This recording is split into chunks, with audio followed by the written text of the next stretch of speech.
Good morning and welcome to another session of HR from my shed. So today I've had a request to talk about employees that are shielding and how do employers pay during obviously the coronavirus pandemic. So that's what I'm quickly going to cover for you today. So we are talking about employees who are shielding and they've had a letter from Public Health, whether that's Public Health Wales, Public Health England, depending on where you live of course.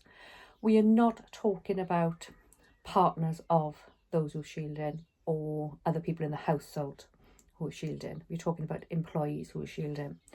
So they've had your letter and that letter, a copy of that letter has been given to the employer. So that's the very first step that has to be covered off, okay? It's not good enough just to have a phone call. We need to have evidence of that shielding letter. We know that shielding, and we're going to be talking about Wales, so we know that shielding in Wales has been extended now until August, even though individuals with shielding are permitted to go outside.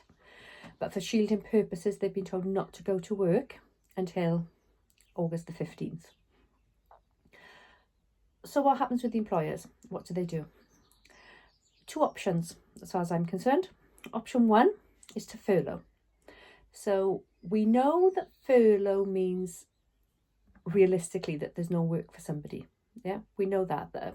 Remember the whole reason behind furlough is the coronavirus job retention scheme. So we furlough somebody in the beginning, don't we, because there's no work for them. However, we can and we are legally entitled to furlough somebody to support them through other circumstances, and shielding is certainly one of those circumstances. So we can furlough somebody, or we can also use the Public Health letter as that they are not well enough to go to work, so they would be entitled to sick pay. Now, what the government hasn't said, plainly enough, is can shielded people be financially implicated by not going to work? Because this isn't their choice, remember. They've been instructed not to go to work. So my advice is I would opt for the furlough, and I would say 100% salary goes to the employee, and the employer can claim currently 80% back from the fund. And as that progresses, we know employers have to make contributions, but hopefully after August, maybe those shielded restrictions will be lifted. You cannot and should not have anybody on furlough, of anybody that's shielding, be on unpaid leave. That would be unfair, okay?